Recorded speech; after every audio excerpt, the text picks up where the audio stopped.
Nah, di sini ada Agim. Nah, Agim harus setara, harus adil, A. Dan termasuk juga tadi Pak JK sampaikan nggak boleh kampanye di masjid. Menurut AA gimana? Yang mana pertanyaannya nih, kesetaraan atau kampanye? Begini, Mbak. Maaf kepada semua orang tua yang hadir di sini. Jadi kalau kereta api mah tergantung lokomotif. Kalau lokomotifnya sadar, benar, insya Allah gerbong akan terbawa dengan baik. Punten ya, ini semua yang hadir di sini dan beberapa tokoh-tokoh yang menyimak, itu sebetulnya karena takdir saja jadi lokomotif begini. Dan gak pinter-pinter juga kalau ditakdirkan jadi mah jadi. Yang ngaco juga ditakdirkan jadi. Maaf ini ya, jangan ada yang tersinggung. Jadi kita gaya begini tuh karena takdir. Seperti ini, maaf ya. Biasanya botol contohnya. Kalau botol air minum 5.000 casing. Ganti dengan jus 10.000. Ganti dengan madu sumbawa 100.000. Ganti isinya dengan madu sider 1,5 juta. Jadi tergantung isi. Nah, yang namanya pangkat, jabatan, kedudukan, popularitas itu cuma casing. Nah, saya khawatir kita ini lebih sibuk dengan casing daripada isi. Akibatnya riuh saja begini. Persoalan yang remeh bisa jadi casing bagus untuk cari popularitas dan sebagainya. Ini teh ngerti nggak sih Mbak? Jadi saya teh, iya tenang. Ya. Dikit lagi ya. Ya, mangga. Jadi saya teh sangat berharap ini hamba-hamba Allah yang dikasih casing, pangkat, jabatan, kedudukan, sing sadar pasti mati kita ini, ya kan? Dan pasti dipertanggungjawabkan. Ini kita duduk-duduk begini teh dihormat tuh, karena Allah nutupin aib kita, benar? Kalau dibuka bubar nih Pak. Maaf ya, Mbak. Benar? Benar tidak ini? Pak Amin jangan lihat saya begitu, Pak Amin. Jadi mumpung ada umur ini ya, siapapun yang dikasih casing, pangkat, jabatan, kedudukan. Satu pertanyaannya adalah, saya tuh bagian dari masalah atau bagian dari solusi di negeri ini. Jangan karena gaya oleh casing ini jadi sumber masalah.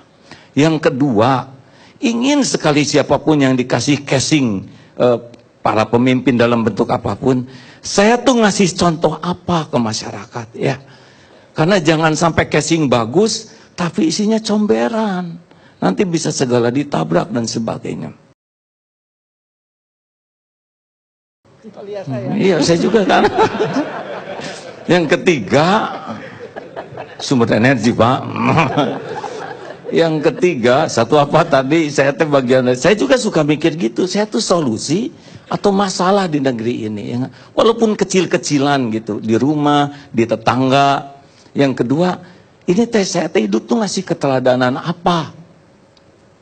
Dan yang ketiga, ini yang sangat penting, ternyata yang paling bermakna dari seseorang itu waktu diberi casing adalah perjuangan pengorbanan yang tulus. Ini ketulusan, dan selalu indah yang tulus tuh Pak. Jadi jangan sampai berbuat tuh demi ya membangun casing ini. Harusnya udahlah lakukan yang terbaik. Mati kita, tapi puas gitu, mati itu sudah mempersembahkan yang terbaik. Boleh teman-teman bisa ngejawab sedikit, boleh nggak? Ada orang, tidak ada orang, Allah ada tidak? Orang lihat, orang tidak lihat, Allah lihat tidak? Orang muji, orang nyaci, kalau kita berbuat baik, Allah tahu tidak? Apakah setiap perbuatan ada balasannya? Ada balasannya? Pasti ada balasannya. Mungkinkah ada yang kelupaan dibalas?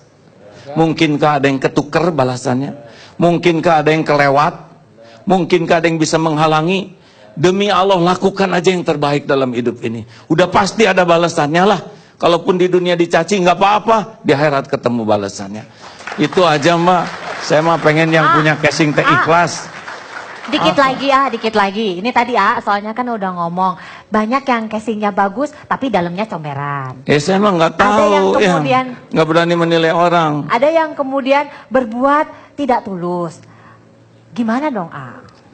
Kayaknya mah harus kursus manajemen kolbu. Gini Mbak, kita teh ya kayaknya di kampus-kampus ada yang kurang ilmu hati. Pada segala urusan teh tergantung hati.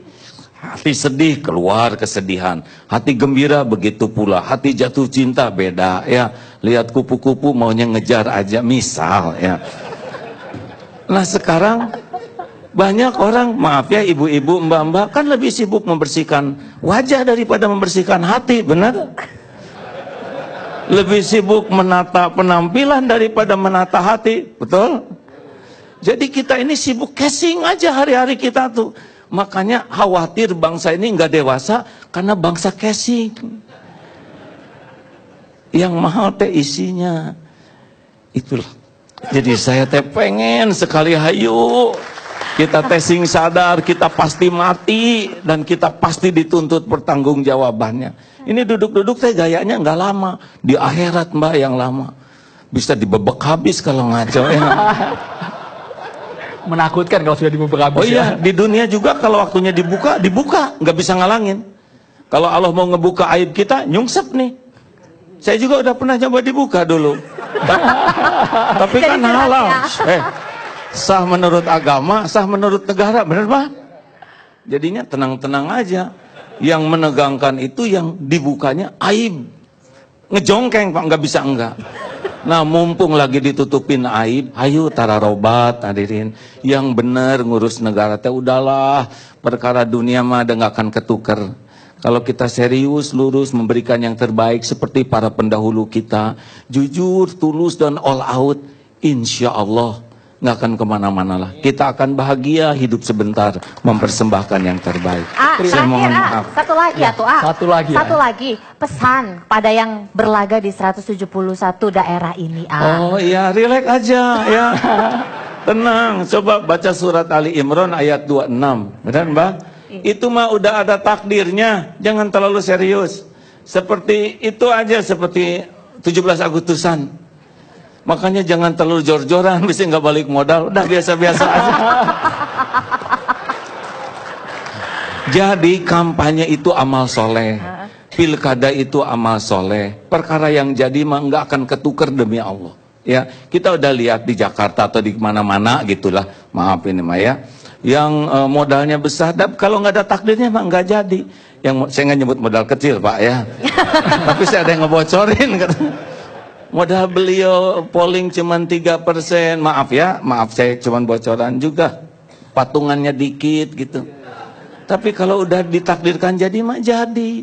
Makanya yang paling penting masa kampanye itu masa amal soleh. Jangan ngebohong, jangan janji palsu, jangan tipu menipu, jangan menjatuhkan orang. Rileks aja, dah kalau nggak jadi pasti nggak jadi ya. Dan kalau jadi pasti jadi, tapi jadi amal. Dan kalau jadi teh jangan syukuran. Karena belum kerjanya, ya kan? Berapa banyak yang jadi syukuran ditangkap kan memalukan. Tangkap lagi sama KPK. Ini serius hadirin ya. Saya tuh Pak kalau ceramah di daerah tuh suka enak gak enak kalau ada kepala daerah tuh Pak. Udah mah bisa dipakai kampanye, udah itu bisa ditangkap lagi. Makanya jadikanlah kampanye ini menjadi amal soleh. Niatnya lurus, caranya benar. Jadi memang udah takdirnya, enggak jadi ya enggak apa-apa. Kita udah melakukan yang terbaik bagi negeri ini, ya kan? Jangan stres, dah stres juga tidak nolong apa-apa ya. Tapi begini ya, bukan hanya kandidatnya yang harus rileks. Kadang pendukungnya lebih panas daripada kandidatnya. Oh iya, pendukung juga biasa-biasa aja ya. Pernah ada yang saking mendukung anggota dewan Pak, yang anggota dewan yang dapat kursi, dia dapat kursi roda karena jatuh dari truk. Biasa-biasa aja lah, kita teh udah sering pemilu, benar? Banyak kerjaan lain yang sangat penting. Saya sarankan kepada masyarakat, kita harus sangat siap bahwa kita teh bakal berbeda pendapat, berbeda keinginan. Kita harus ingat bahwa beda-beda itu tidak selalu identik dengan musuh, ya. Kalau tiap beda musuh, ini musuh semua, benar? Kita juga produk dari perbedaan, ibu, bapak tuh beda, ya. Kan Allah menciptakan Adam dan Hawa, bukan Adam dan Asep, benar. Ini serius hadirin. Jadi kalau lihat ada perbedaan teh relax ya, relax. Saya kalau beda pendapat dengan keluarga ya relax, dan memang beda ya. Nah biasanya kita tuh kalau lihat beda tuh suka ada rasa jadi musuh, jadi lawan. Nggak bisa begitu. Dan ini harus didewasakan oleh semua di keluarga tuh dari kecil juga. Hal tenang menghadapi perbedaan tuh ya. Nah saya berharap gitu para kandidat juga punya tanggung jawab untuk mendewasakan masyarakat. Jangan sampai sibuk ingin dirinya terpilih. Dan kalau terpilih juga belum tentu yang terbaik. Benar? Halo? Ingat, sekarang sudah 300. Tadi Pak JK kurang input. 300 lebih. Apa yang ketangkap? 2014 itu, Mbak, yang ketangkap kata Wakil KPK, saya baca di koran, itu 10 profesor, 200 doktor. Jadi ada juga ya yang intelektual yang tergelincir. Makanya lebih baik jadikan ajang kampanye nih ajang mendidik, mendewasakan masyarakat. Menang gak menang, udah menang lah. Karena kita udah terlibat di dalam mendewasakan masyarakat. Benar? Setuju Mbak? Sudah segitu aja, jangan ditanya lagi, cukup. Terima kasih banyak Agim, Dinasti Agim.